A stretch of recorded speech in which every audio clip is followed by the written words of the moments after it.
Rajin macam mana sekalipun tak semestinya bawa apa-apa kejayaan jika tidak berada di tempat dan buat cara yang betul. Bayangkan, semua orang rajin kerja, tapi kenapa masih ada jurang?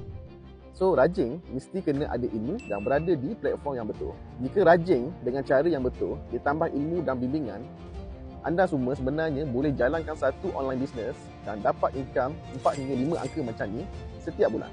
Hai, saya Abang Himi. Salam kenal dan salam ukhuwah. Boleh tak tolong Abang Himi like dan share video ni supaya kita boleh bantu ramai orang yang tengah struggle nak cari side income yang santai dan boleh buat di mana-mana sahaja. Dulu kita semua boleh bergantung dengan satu sumber pendapatan sahaja. Setuju tak? Tapi tahun demi tahun, kita semua boleh rasa dan terkesan dengan kos living yang tinggi, barang semua mahal dan nilai duit pun makin kecil. Pegang duit 50 pun macam dah jadi macam RM10 sahaja. Setuju tak? Tapi nasib baik, kita semua ni berada di zaman teknologi dan media sosial. Kita semua boleh buat side income walau di mana saja kita berada.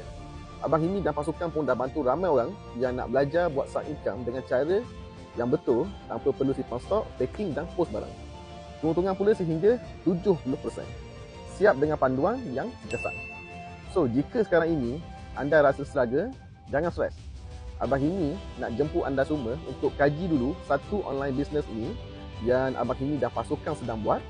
Mana tahu ianya dapat membantu anda dan dapat memberi pendapatan tambahan, insya-Allah. So, klik link di bio, boleh baca dan fahamkan dulu. Lepas tu isi je borang, nanti Abang Himi akan hubungi dan kita jumpa di kelas online secara percuma sahaja. Boleh tak macam tu? Bye dan Assalamualaikum.